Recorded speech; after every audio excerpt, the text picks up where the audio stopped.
El partido Unión y Progreso, la organización política Unión y Progreso, 7:42 minutos de la mañana. Recuerden que pueden seguir participando, ya varios mensajes acá para nuestro invitado.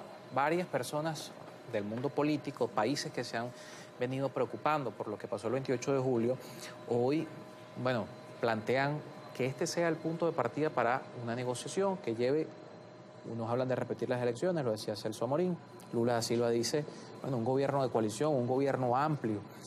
Algunos, lo reducen a que no, hay que respetar lo que pasó el 28 de julio, hay que revisar las actas y hay que hacer valer la voluntad de la gente. Parece que la negociación se pudiese abrir en tres caminos que son totalmente distintos. Bueno, creo que hay que respetar la libre determinación de los pueblos. Y el pueblo de Venezuela decidió por el cambio. Hay que respetar ese sentimiento de cambio. Y eso significa que hay que reconocer la verdad. Se ponen las cosas difíciles. Uno en política no puede decir nunca que el juego está cerrado, porque eso no puede ser. Primero que ahí pones en riesgo la vida de todos los venezolanos, puedes llevar a un nivel de conflicto que no es conveniente para nadie y que va a empeorar la situación del país. Entonces yo creo que hay que dialogar.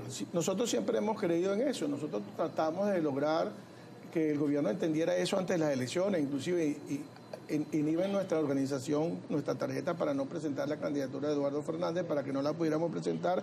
Y aún así Eduardo hizo un planteamiento bien interesante, que fue lo que llamó Pacto de Estado. Y Venezuela requiere todavía el Pacto de Estado, que no solamente debió haberse hecho antes, sino que puede hacerse ahora. Es importante... Todavía hay espacio para ese tipo de... Claro, porque después de la propuesta que hizo Eduardo, vino el presidente Petro y planteó el plebiscito, la manera de que se llegara a un entendimiento de unas normas que permitieran la convivencia política de los factores salientes y los entrantes. Ahora, lo que quiere la gente es el reconocimiento de que si estamos en una democracia, la alternatividad en el poder es lo que te lo permite. Y eso fue lo que en cierta manera manifestó Lula cuando antes de las elecciones, y que tuvo el acompañamiento y la preocupación de Petro, le planteó al presidente Maduro: señores, hay que aprender a perder. Ahora, la gente, como yo te dije antes, ellos saben lo que pasó, nosotros sabemos lo que pasó, ellos saben que nosotros sabemos lo que pasó, ellos saben que el mundo sabe lo que pasó, ellos saben que los militares saben lo que pasó. Entonces, ¿cuál es la intención de agravar más la posición?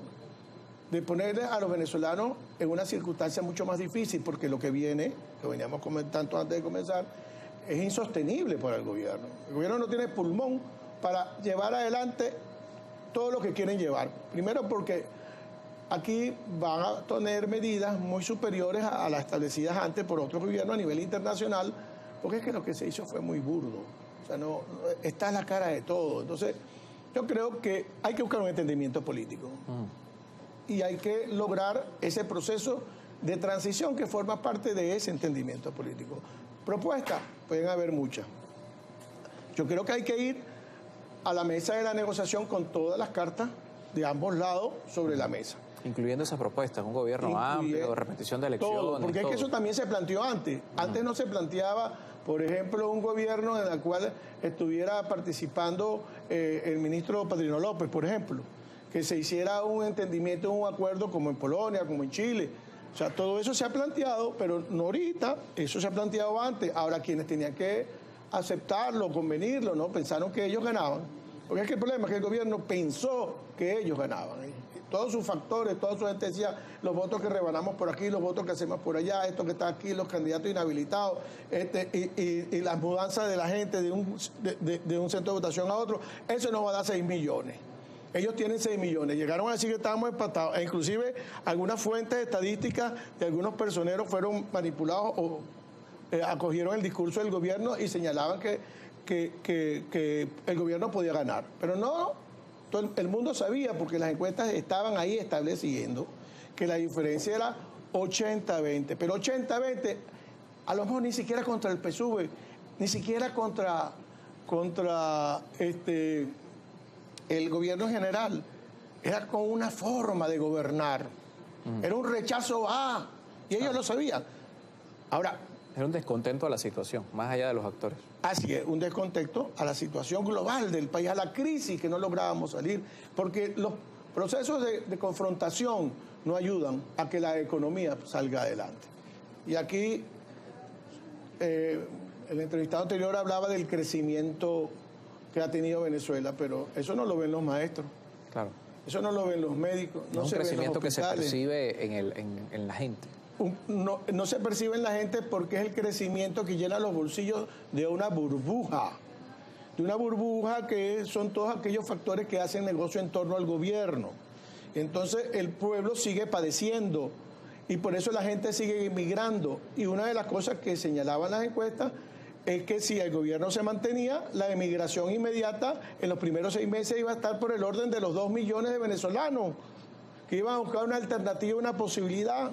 Entonces, y además todo el mundo sabe que el capital es muy miedoso. ¿Quién viene a invertir en Venezuela en una circunstancia como la que vamos a enfrentar?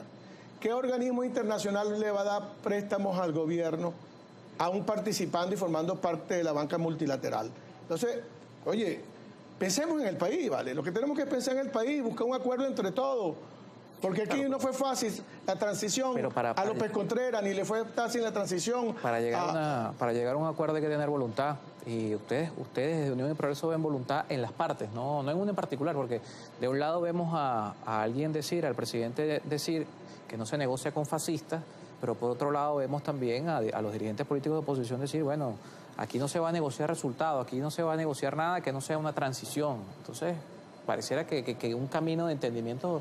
Bueno, es que todo el mundo va con sus piezas trancadas. La transición debe entenderse como el cambio de un modelo político a otro, no la persecución de la dirigencia política que sale o por la que entra. Eso no es transición. La transición es el entendimiento mediante un proceso político que construye una posibilidad cierta de desarrollo y de progreso para una nación. Nosotros hablamos de unión y progreso, eso es lo que quieren los venezolanos, la unión y el progreso de todos cada uno, para que regresen los familiares, para que los venezolanos que están en el exterior puedan regresar, porque no todos los venezolanos que están en el exterior la están pasando bien. Ahora, lo que te dicen es que tengo más seguridad, es que tengo más estabilidad. Bueno, por eso, al no darla y no poderla dar, ni la va a poder dar el gobierno actual, pues mira, la gente busca otra alternativa. Y nosotros creemos eso. Mira, nosotros nunca hemos hablado a favor de las sanciones. Al contrario, hemos dicho que eso las termina sufriendo el pueblo. Porque todos los que están en el gobierno tienen agua caliente en su casa. No se les va la luz porque además tienen plantas. No tienen problema de ninguna naturaleza. Echan gasolina con preferencia. O sea, no pasan ninguna de las vicisitudes. Tienen seguro, los agarran los hospitales, las clínicas porque tienen cómo pagar. El pueblo no. La gente no, la clase media no, los universitarios no.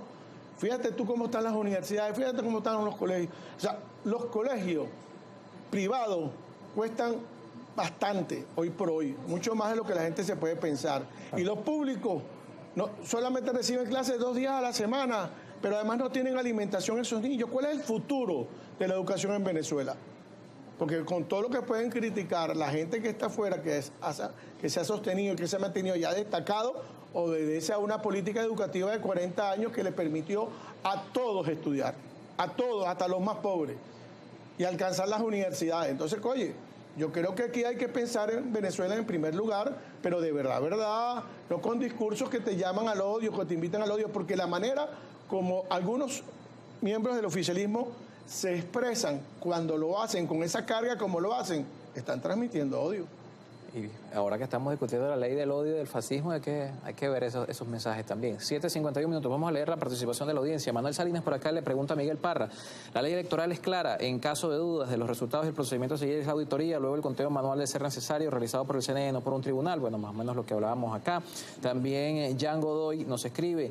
¿Y por qué la señora Machado y el señor Edmundo no se apegaron a la ley y mostraron sus actas? Ellos son el verdadero fraude electoral. Aquí ganó el pueblo y ganamos con Nicolás Maduro.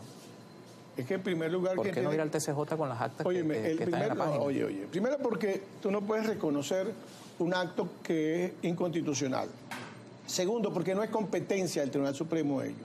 Quien tiene que presentar las actas es quien las tiene, que es el CNE. Acabamos de decir que todas las máquinas, antes de transmitir, emiten un acta original, cuyas copias se le dan a los testigos y a los miembros de mesa. Y después se transmite. Ahora, ¿dónde dice el régimen que tiene, que se dio el hackeo? En la transmisión, ¿verdad? Pero ante la transmisión ahí están las actas.